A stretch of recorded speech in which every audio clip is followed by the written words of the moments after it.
Steven Universe and all associated images are property of Cartoon Network, Rebecca Sugar, and any and all other respective owners. I don't know them all. All footage in this video has been used for the purpose of critique parody under fair use. Please support the official release. You know who I haven't talked about enough recently? Lapis Lazuli. I haven't talked about her at all.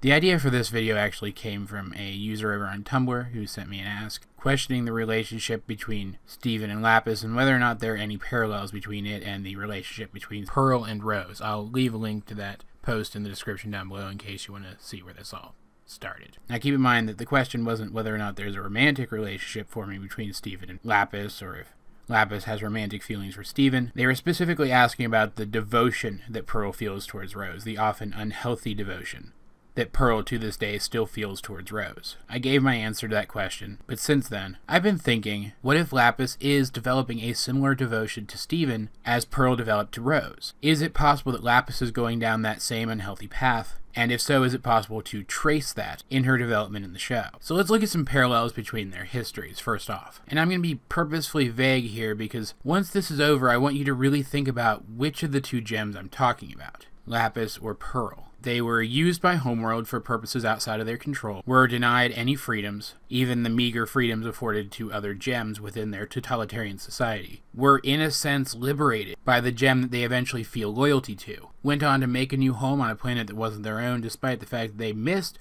their original home, and have shown allegiance to the ideals of the one who liberated them, but not because they themselves share those same ideals necessarily, but because they respect that person. Did you figure it out yet? Did you figure out which one of them I was talking about in that particular instance? If you said both, you're right. The answer was both. I mean, obviously that's a pretty simplified history of the two characters, and there are some differences. All indications, for example, suggest that Lapis came from a high-class environment, whereas Pearl came from a low-class environment. Pearl fought a war at Rose's side, whereas Lapis refuses to fight in most instances. But the parallels are there. Pearl was part of the slave caste, whereas Lapis was trapped in a mirror and used as a tool rather than a person. So in a sense, both of them were denied their personhood. Pearl wishes to return to Homeworld because she misses Homeworld and all of its culture. Lapis would return to Homeworld if she felt like she still had a place there, but both of them stayed on Earth. Lapis for Steven and Pearl for Rose originally, and then later Steven. Pearl fights for the cause of the crystal gems not because she necessarily believes in it enough herself to fight for it of her own accord, but because it was Rose's cause and she cares so much about Rose. Likewise, Lapis in the new crystal gems, despite not calling herself a crystal gem, was willing to act as a proxy for the crystal gems while they were off-world because Steven asked her to. Pearl even sacrificed herself multiple times for Rose during the war, being poofed over and over again. And likewise, Lapis, one of her motivations for fusing with Jasper and trapping the two of them as Malachite was to keep Jasper away from Steven. It wasn't her only motivation. She also wanted to hurt a Homeworld gem because she was angry at Homeworld for hurting her, but I think in this particular instance that's irrelevant. The situation is still similar enough. I already talked about in my Lapis Lazuli character analysis that despite the fact that Lapis has a friend in Peridot, it really does seem like the only person she truly ever confides in is Steven. Steven's presence is seen to light her up. When he's around, she shows herself to be happy in ways that we never really see otherwise. I could even go so far as to point out that Lapis has a similar body type to Pearl and is one of the few gems that we've seen who isn't a Pearl who does. Take that along with Steven being the inheritor of his mother's gem and his mother's powers, and it really does seem like this cycle is starting over again. So do I think that Lapis is to Steven as Pearl was to Rose? Do I think that an unhealthy devotion is forming there?